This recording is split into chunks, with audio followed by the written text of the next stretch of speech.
لله نحمده ونستعينه ونستغفره ونعوذ بالله من شرور أنفسنا وسيئات أعمالنا من يهده الله فلا مضل له ومن يضلل فلا هادي له وأشهد أن لا إله إلا الله وحده لا شريك له وأشهد أن محمدا عبده ورسوله صلوات الله وسلامه عليه وعلى آله وصحبه أجمعين أما بعد. Loin à Allah, nous le louons, nous lui demandons aide et pardon et nous cherchons refuge en Allah contre le mal de nos âmes et contre les conséquences de nos mauvaises actions. Celui qu'Allah guide ne sera jamais égaré et celui qu'il égare ne trouvera jamais de guide. J'atteste qu'il n'y a de divinité digne d'adoration sauf Allah, lui seul, sans associé, et j'atteste que Muhammad est son serviteur et messager.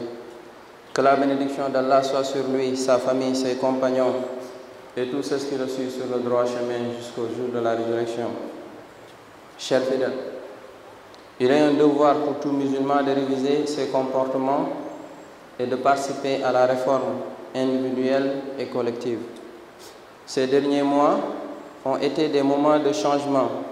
notamment après les élections présidentielles tenues dans un contexte pas très calme. Les populations, et en particulier la jeunesse,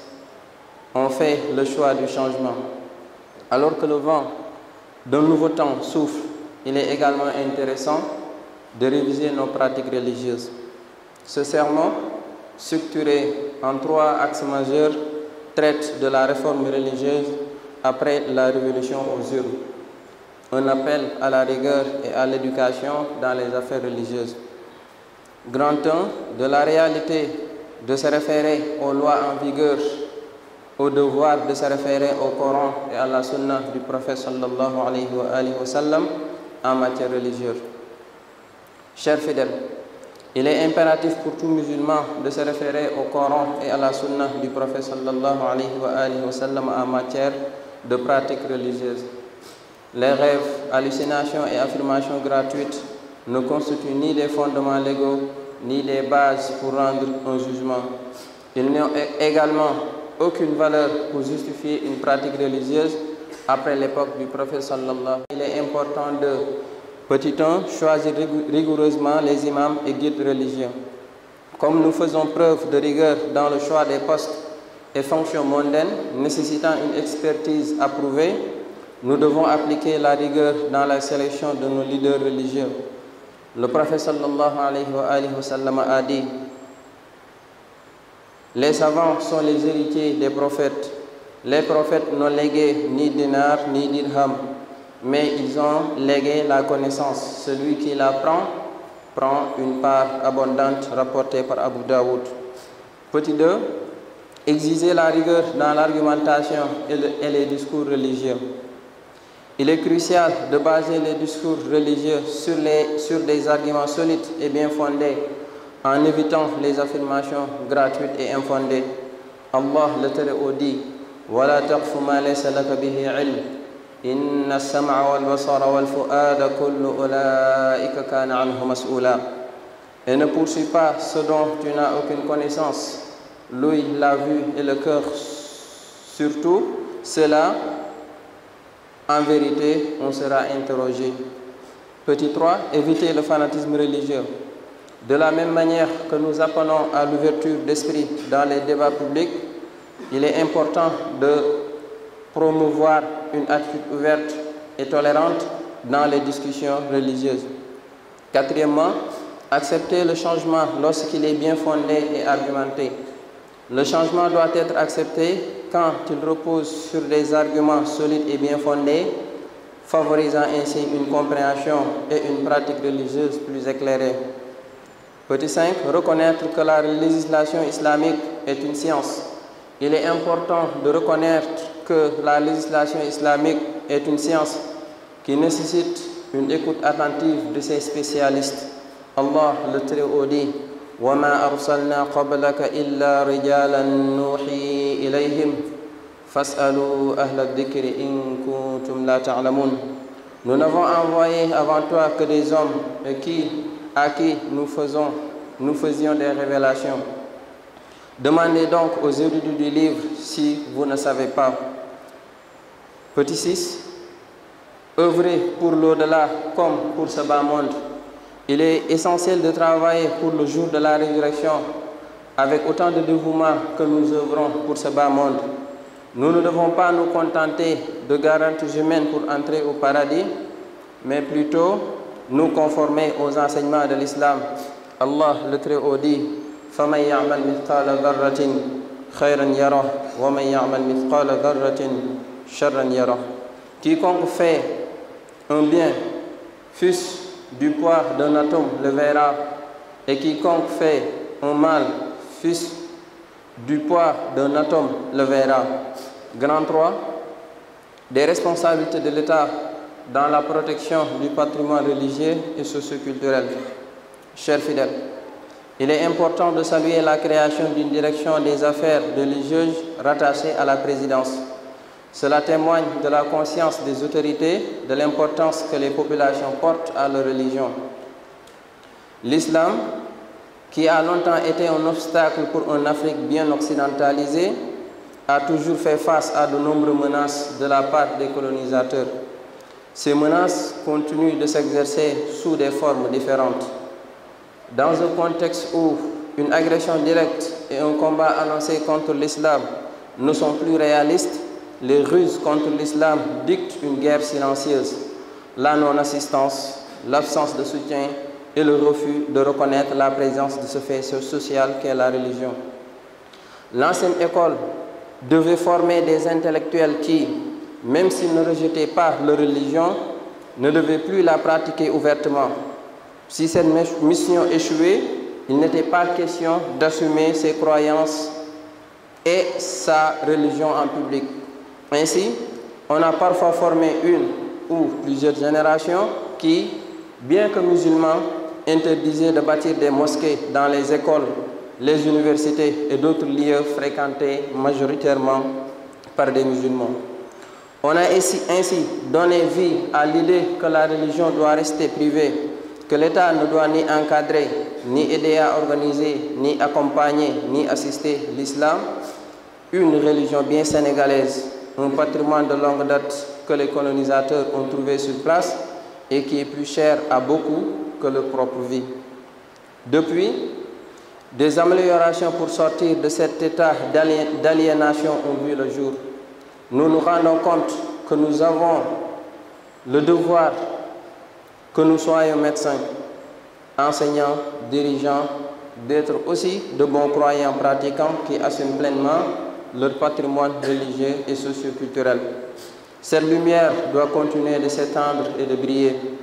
L'État doit jouer un rôle crucial dans la protection et la promotion du patrimoine religieux et socio-culturel.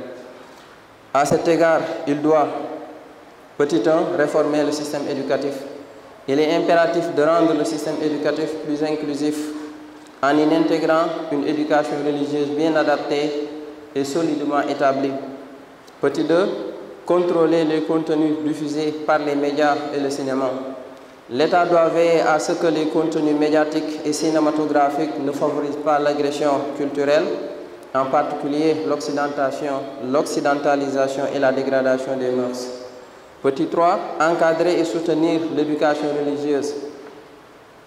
L'État doit accompagner les daras et les universités islamiques en leur fournissant le soutien nécessaire pour une éducation religieuse de qualité.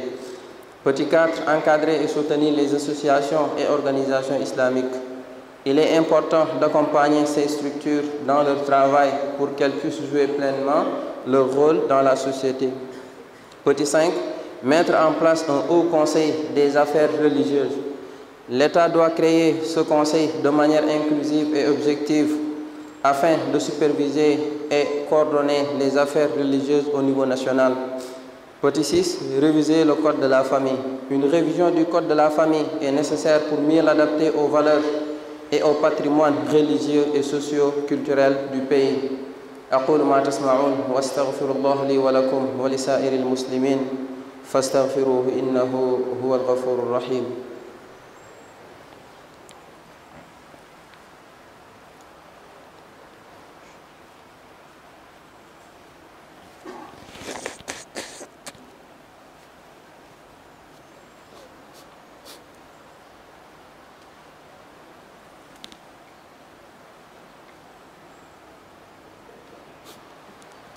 bismillah walhamdulillah wassalatu wassalamu ala rasulillah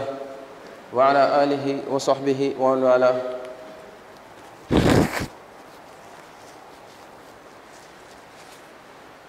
subhanaka la ilma lana illa ma allamtana innaka antal alimul hakim. allahumma allimna ma yanfa'una wanfa'na bima allamtana wa zidna ilman wa amalan ya rabbal alamin.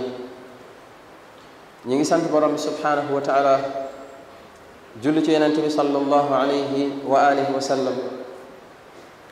di seede amul buur bu ñuy jaamu gi tege ci dëgg ko dul yàlla, waaye di seede ne Muhammad ibn Abdillah jaamu suñu borom la waaye itam ndawam la. yéen mbokk jullit ñi, xam ngeen ne day jullit bi dafa war a nekk nit koo xamante ne dafay baril ay seetlu ci boppam, di xool ay mbiram yu baax di ci gën a farlu, waaye di xool ay mbiram yi safaanu di gën a dox ci di ko moytu. loolu tax jullit bi moo xam ci boppam war naa taxawee lu mel, waaye itam war naa góorgóorlu ba taxaw ci lépp loo xamante ne dafay gën a ñoŋal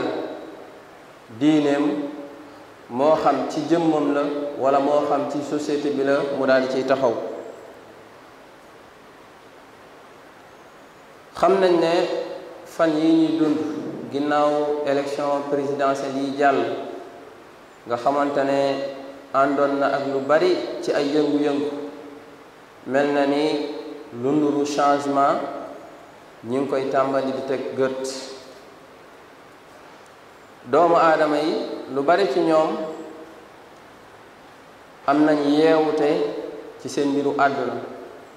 am nañ exigence ci nit ñi nga xamante ne ñoom ñoo leen tànn jox leen kàttan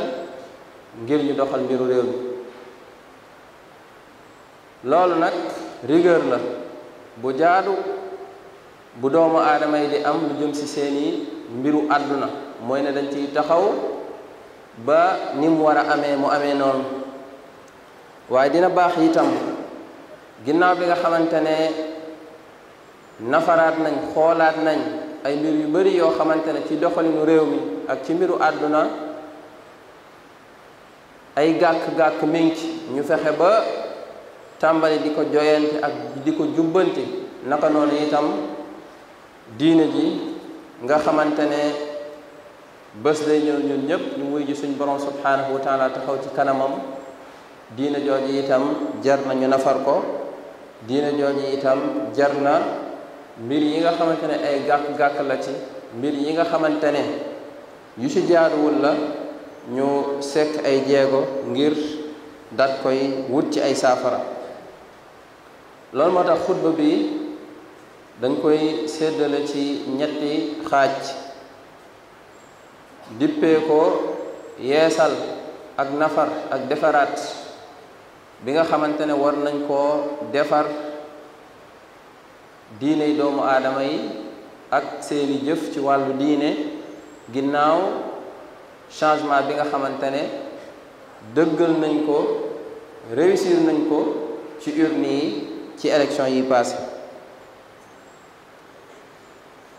tomb bi ci jiitu day waxtaanee ne lii réalité li ñëpp di teg gët mooy ne doomu aadama yi ci seeni mbiru àdduna am nañ ci exigence, am nañ ci rigueur, waaye exigence boobu ak rigueur boobu moom lañu war a am itam ci seen mbiru diin. bu mbir xewee wala mbir am wala ñuy àtte sax kenn ci nun dañu naan loi yi nga xamante ne moom lañ fi teg ci lañ mën a dellu, mënuñoo dellu ci ay gént, mënuñoo dellu ci ay intuition, mënuñoo dellu ci ay mbir yoo xamante ne du ne ñun ñëpp ñoo ànd ci ay yoon daat koy tër mu nekk ay loi yoo xamante ne day appliqué wu su ñun ñëpp. doo dégg mukk ñuy waxtaan ci feebar ñu ne diw sàngam moom médecin sàngam moom nee na gént na daal crise bi wala épidémie bi nii lañ koy gérer. doo dégg mukk lenn ci physiciens yi di waxtaan ñu ne man daal sama waajur wala sama maam dafa gént ne équation Einstein bi E égale mc carré du noonu waaye nii ak nii ak nii la. doo dégg mukk nit di jël li nga xamante ne moom mooy mbiram, dafa tawat di dem ci ab menuisier wala mu bëgg ab lal di dem ci ab médecin. déedéet. rigueur boobu ñu am ak exigence boobu noonu ñu am ci suñu mbiru àdduna dañ ko war a am itam ci suñu mbiru diine. nu ñu xamee ne dafa am ay charte ay loi yoo xamante ne ñoom ñoo ñu tënk ba ci lañ mën a dellu, loolu lañ lay wax. lan lañ lay wax? dañ naan la jëf ji c'est anticonstitutionnel, ndax am na benn sacralité bi nga xamante ne constitution bi am na ko. bu waaye jege woon fee géntoon lu wuteeg constitution bi duñ ko nangul. waaye diine jii nga xamante ne nag Muhammad ibn Abdillah sallallahu alayhi wa alihi wa sallam da cee wootee leeral lépp, taxaw ci kanamu ay saxaabaam ne leen bàyyiwuma lenn ci seen mbiru diine lu leen di jariñ lu dul ne wax naa leen ko, lenn lu leen di gàllankoor ci seen mbiru diine amut lu dul ne junj naa leen ko, tere naa leen ko. ginnaaw loolu ndax dañuy nangu am exigence ci suñu mbiru àdduna, waaye bu dee diine ji nag lépp lu waaye wax rek ñu daal di ko koy jëlal. bu dee diine ji du am benn balance bu logique bu rationnel buñ koy delloo.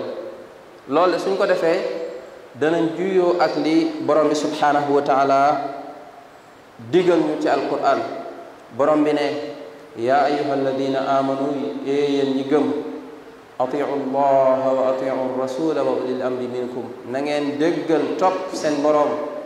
déggal te topp yonent bi sallallahu alayhi wa alihi wa sallam ak ñi méngi seen mbir. ñi méngi seen mbir mooy borom xam-xam yi ak autorités yi nga xamante ne c'est les autorités tey su la yeboon nel les autorités étatiques. ñooñu méngi seen mbir itam na ngeen leen déglu. waaye fa in tanaza'tum fi shay'in, su ngeen wutee ci lu mu mën a doon, su ngeen amee divergence ci lu mu mën a doon, lan moo war nekk seen taxawaay? na ngeen ko delloo ci yàlla. delloo ko ci yàlla mooy delloo ko ci téere borom bi subhanahu wa taala mooy alquran. ngeen delloo ko ci yonente bi sallallahu alayhi wa alihi wa sallam, te loolu tey mooy delloo ko ci sunna yonente bi sallallahu alayhi wa alihi wa sallam. borom bi ne su dee gëm nañ dëgg, in kuntum tu'minuna billahi wal yawmil axir, su dee ne gëm ngeen yàlla gëm bés penc, kon lii moo war a nekk taxawaay, seen taxawaay, ndax lii moom mooy li gën a rafet ci taxawaay. loolu tax nag lépp loo xamante ne waaye dina koy wax ci wàllu diine daf ko war a mën a layal. saabu ñaari jullit waxtaanee ba yëg ñàkk déggoo wala réeroo ci seen biir, waruñoo dellu lu dul ci kàddug suñu borom te mooy alquran, waaye waruñoo dellu lu dul ci kàddug yonente bi sallallahu alayhi wa alihi wa sallam te mooy sunnaam. ñaareelu xaaj bi ci xutba bi mooy ne lii réalité mooy ne doomu aadama yi dañoo am exigence ci seeni mbiru àdduna comme ni ma ko waxee sànq, waaye jaadu na itam exigence bu ñu toll wala bu ko ëpp sax ñu am ko ci seeni mbiru diine. ci loolu nag am na lenn ci ay tomb yoo xamante ne kenn ku nekk su ñun war na koo bàyyi xel. benn mooy ne kiy tànn imaam na ko tànn ci kaw expertise, ci kaw lu mu xam, ci kaw lu mu jàng, ci kaw ay jikko yu rafet. naka nooy itam kiy tànn ki koy orienté ci diineem di ko jàngal ak di ko yar ci wàllum diine ne nekk koo xamante ne xam-xam dafa nekk ci moom. xam nga ne mos poste yi ak fonction yi si suñu mbiru àdduna exigence boobu lañ ci am. balaa ñu laa bàyyi jox la ab cachet médecin nga mën di consulter ay malade, loolu am na yoon bu gudd boo xamante ne ca ngay jaar. naka noonu itam mbiru diina ji buñ ciy wax ak buñ ciy def war nañ tànn ay doomu aadama yoo xamante ne dinañ ko mate.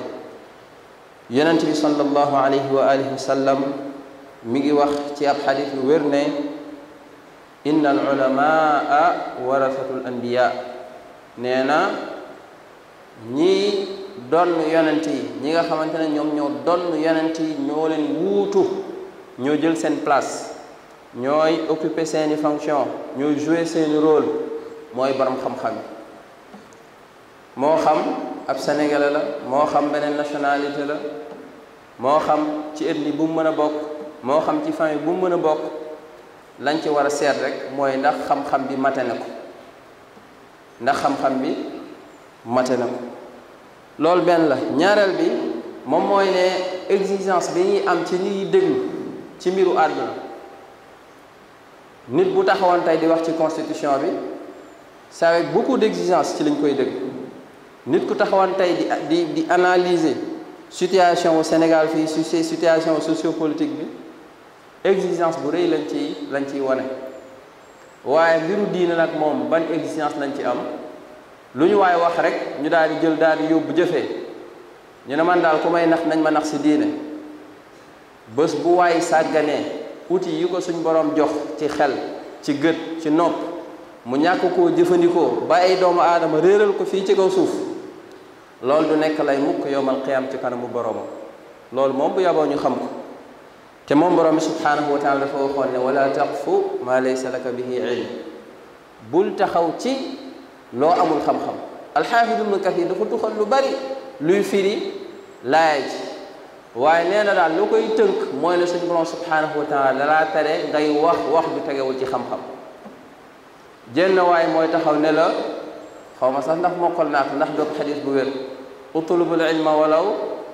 bi Chine na ngeen sàkku xam-xam donte da ngeen dem ba Chine loolu ki fer ijji rek laa la wax ci xam-xamu diine xam na ne wérut ay doomu aadama yu ñu fonk ci télévision yi ngay dégg ñu koy wax suumu tasixu war leen ngeen wér lu siiw la nga koy dégg sax ci kàddu ay nit yoo xam te ne dañ leen di askana diine fekk ne boo feroon ijji ci diine da nga xam ne loolu moom mënees na koy wax ci wet waaye du waxu du kàddu imam du kàddu kilifa itam ci diine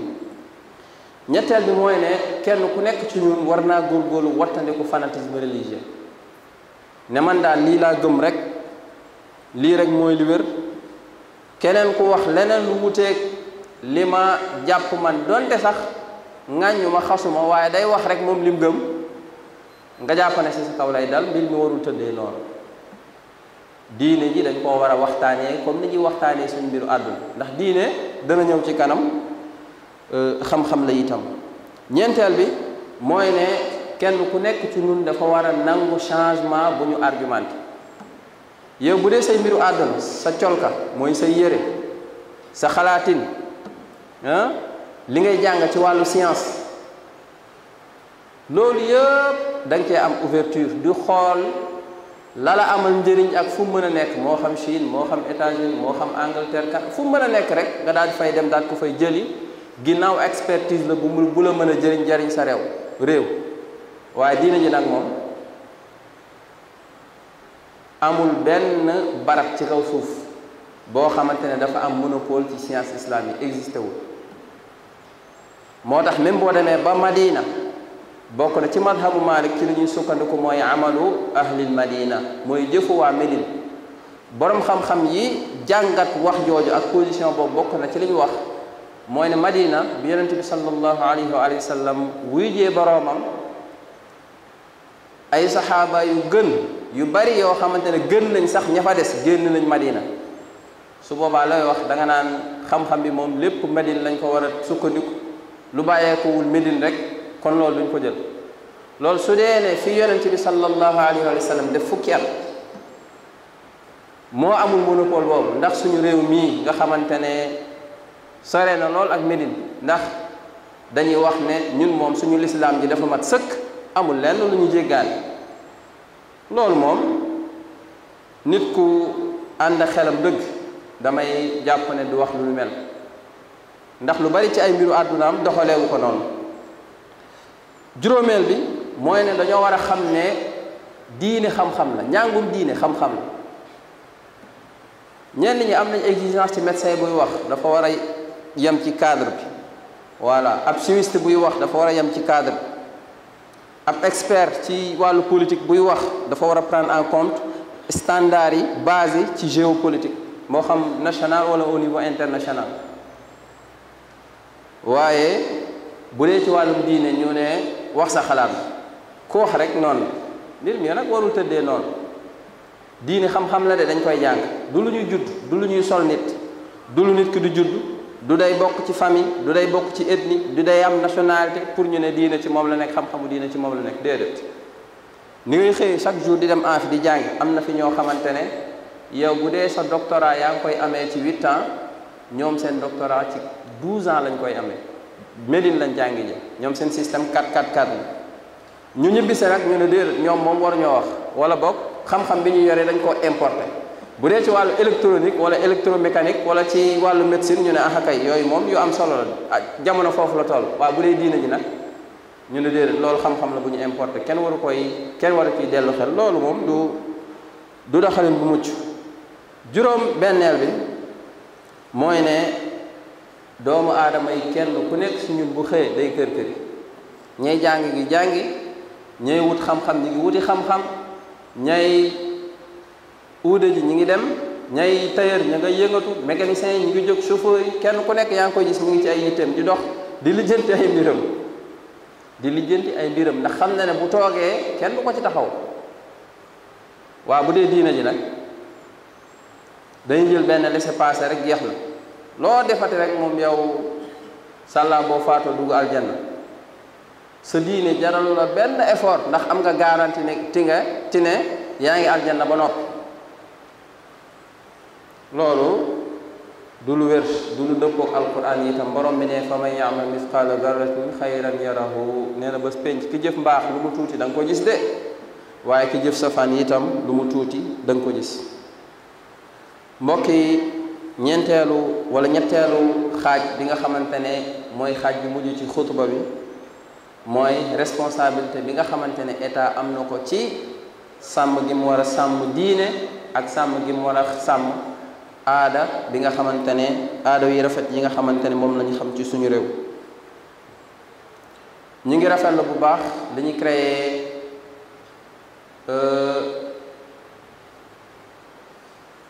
instance boo xamante ne dañ ko rattaché ci présidence ñoo xamante ne ñoom mbiru diine moom la ñuy càmbar loolu lu rafet la. loolu day wane ne autorités yi xam nañ ne diine moom nekkul loo xamante ne luñ mën a ignorer la dañ ko war a bàyyi xel. l'islam nag yàgg naa nekk obstacle ci tubaab bi mu ñëwee bëggoon def nit ñu ñuul ñépp jël seen civilisation cuubee leen ko. l'islam bokk na ci li njëkk a taxaw jàmmarloo ak loolu ba seen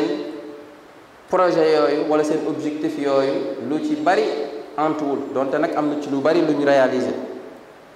bu njëkkaan école bi bu daan former daa war a former nit koo xamante ne moom bu ñu noppee ci formation moom diine moom dootu ko yitteel bal sax la jiitu mooy moom diine sax da koy rejeté. am na ay courant yu bari yu fi jaar yu ñu mënoon tudd am na ay doomu aadama yu célèbre du ñu xam yoo xamante ne ñoom ñoo wax ci seen làmmiñu bopp wala ñu bind ko ne ñoom à 25 ans moom noppi nañoo nekk jullit ay mbiru yàlla moom mbiru gaay la woon. école bi nii la daan formé bu réussirul ci am ci doomu aadama bi loolu nit ki ne moom faa mu jëfe diineem ñu ne ko kon diine moom mbiru lëlu la waaw da ngay dem ba tëju sa néeg nga daat ko fay def boo génnee moom bul am lenn luy wane ne yow diine ngi ci yow. bañ demee ba xam ne loolu mënatul nekk lan la ñuy def ne am na ay barab yoo xamante ne mbiru diineeg ay jàkkaak yu ni mel kenn waru ko faa def. yaakaar naa époque yooyu noonu yëpp wala lii may wax nii yëpp lu xaw a romb la nag donte am na ñu ko dese ba léegi ndax université bii ñu nekk fii ñu taxaw xam nga ne moos ab jàkkal te noo ngi ñaan borom bi subhanahu wa taala gën a dëgëral loolu moom moo tax nag état bi dafa am ay mbir yoo xamante ni daf ko war a taxawee benn moo ne système éducatif bi dañ ko war a jàngataat ndax mënoo jàngal loo xamante ne plus de 90% de musulmans nga ne bu ñu jàngee ba am seen doctorat bu dee cursus boobu lañ suivre daanaka benn saar ci alxuraan wala benn vers ci alxuraan mënuñu koo jàng mu jug loolu ci lenn ci politiciens yi doon wax ci wàllum diine loolu wane na ko ñu fi bari dañuy wax rek di juum moo tax war nañ ko jàngat. ñaareel bi moom mooy ne li ñuy jàllale ci média yi surtout téléfilm yi ñu tàmbali ci jamono ji nga xamante ne daan yi ak jeune dame yi ñoom ñoo koy déglu loolu impact bi mu am ci suñuy doxalin ak suñuy comportement kenn xamul nu mu toll. loolu moom du lu ñuy argumenté. Emmanuel Etis nee na plus d'un siècle cinéma nekkatul loo xamante ne dañ fay togg ay gént di ko tegal nit ñi ñuy seetaan déedéet waaye cinéma dafay soppi comportement yi dafay soppi attitude yi dafay soppi manière d'être yi daf cee teg sax na dafay soppi manière d'être ensemble lii moom ça dit tout moom moo tax dañ cee war a regarder daaw. ñetteel bi moom mooy ne dañoo war a taxawu barab yi nga xamante ne dañ fay jàngee diine moo xam ay daara la wala moo xam ay université. ñeenteel bi war nañ gën a taxawu ak dooleel ak dimbali association ak organisation islamique liggéey bu ñuy def liggéey bu mucc ayib ci ay barab yoo xamante ne daanaka état sax loxoom àggul ci mun faa tabax ay école seeni loxo àgg na fa loxo état àggul ci ñu mun faa tabax ay teen seeni loxo àgg na fa moo tax kon ñoom dañ leen war a jëfandikoo ci Sénégal gën a mën a jëm kanam. juróomeel bi mooy war nañ fexe ba mettre en place au conseil chargé des affaires religieuses